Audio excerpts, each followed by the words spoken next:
Students, तो चलिए आज हम लोग शुरू करते हैं क्लास 10 के एक्सरसाइज 4.3 का क्वेश्चन नंबर 5, जो कि है is it possible to design a rectangular park of perimeter 80 metre and area 400 metre square. देखिए यहाँ पर मैंने एरिया लिखना भूल गया है, तो आप लोग यहाँ पर एरिया लिख लेते हैं, area 400 metre square. If so find its length and breadth. इस क्वेश्चन में हम लोगों को क्या बोला गया है कि क्या ये पॉसिबल होगा कि हम लोग एक रेक्टेंगुलर पार्क बनाए जिसका पेरीमीटर जो है वो 80 मीटर हो और उसका जो एरिया है वो 400 मीटर स्क्वायर है।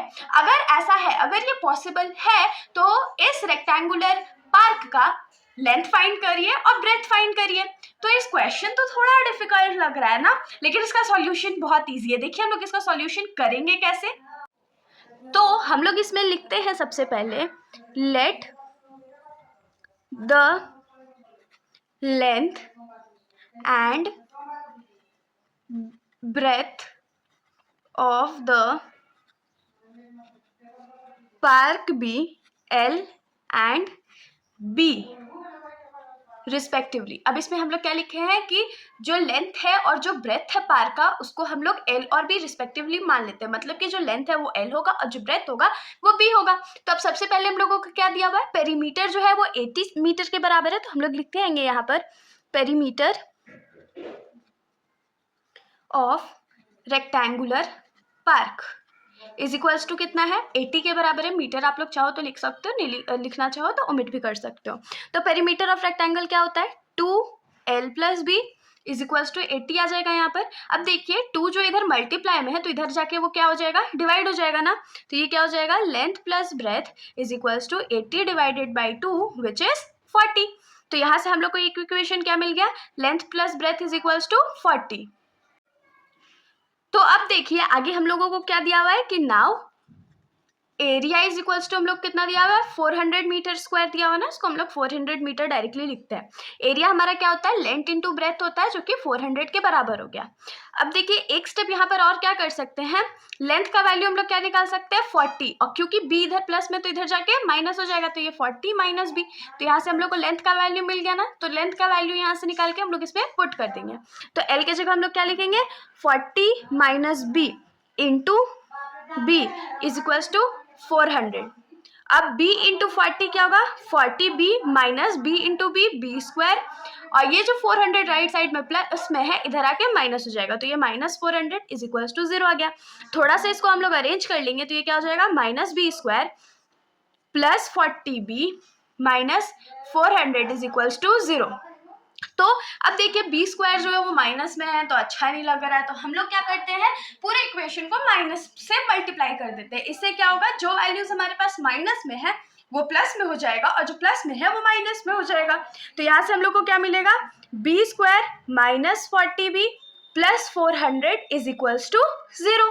अब देखिए हम लोगों को क्या पूछा था क्वेश्चन में कि क्या ये पॉसिबल होगा, तो क्योंकि हमसे पूछा गया कि ये पॉसिबल है कि नहीं है, तो इसको सॉल्व करने के लिए हम लोग क्या करेंगे, तो सबसे पहले डिस्क्रिमिनेंट का वैल्यू निकालेंगे।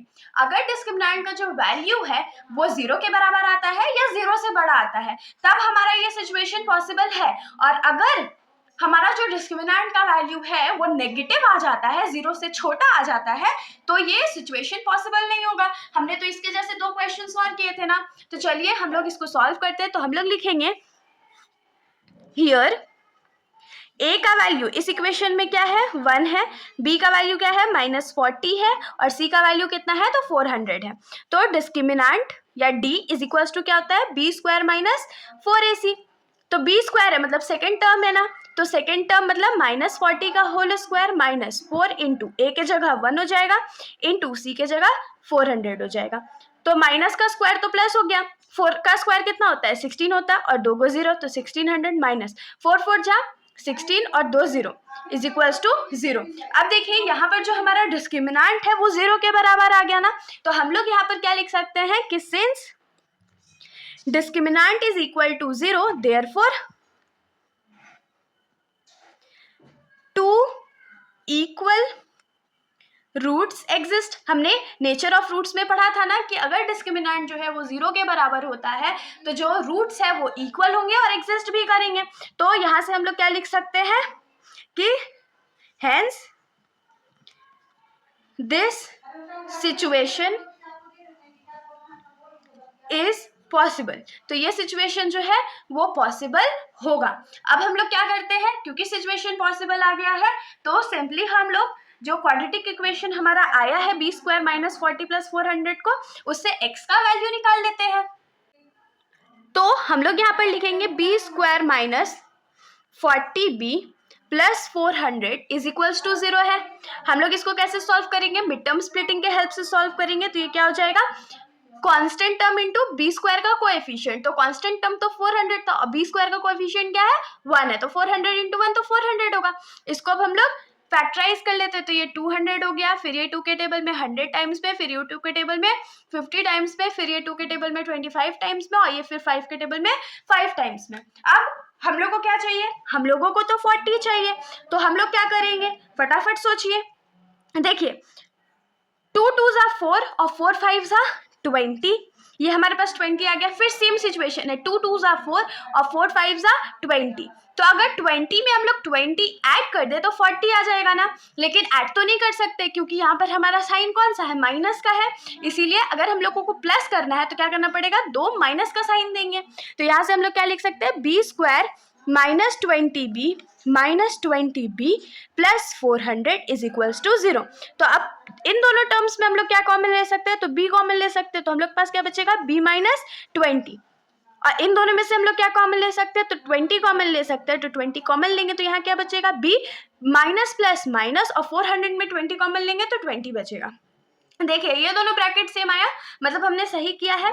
तो ब्रैकेट कॉमन ले लेते हैं, तो दूसरे ब्रैकेट में क्या बचेगा, b minus 20 is equals to 0। अब हम लोग क्या करेंगे, let b minus 20 is equals to 0 and b minus 20 is equals to 0। दोनों ब्रैकेट को एक बार 0 से इक्वेट कर लिया। तो यहाँ से b का वैल्यू क्या आएगा, 20 आएगा। यहाँ से भी b का वैल्यू जो है वो 20 ही आएगा। हमने डिस्क्रिमिनेंट के टाइम पर भी लिखा था ना, क्योंकि डिस्क्रिमिनेंट जो था वो 0 के बराबर था, इसीलिए दोनों हमारा जो रूट्स है वो सेम आने वाला है। तो सेम रूट्स आया है। तो हम लोग को यहाँ क्या मिला कि हेंस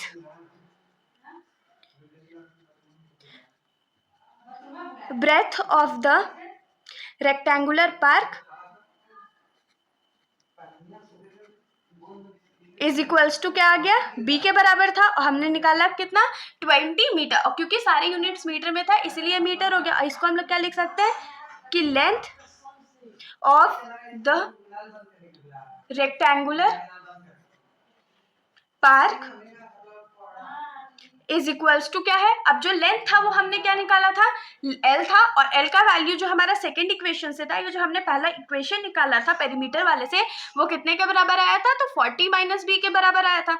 तो 40 माइनस बी मतलब 20, और आंसर कितना आएगा, 20 मीटर। तो इसके साथ हमारा ये जो सॉल्यूशन है यहीं पर खत्म हो जाता है, क्योंकि हम लोगों को लेंथ और ब्रेथ मिल चुका है। अगर आप लोगों को कोई भी डाउट हो तो आप लोग कमेंट सेक्शन में बेशक पूछ सकते हो, वरना अगर आप लोगों को वीडियो अच्छी लगी तो वीडियो को लाइक कर दीजिएगा और मेरे चैनल को बिना सब्सक्राइब किए कहीं मत जाइएगा। Thank you.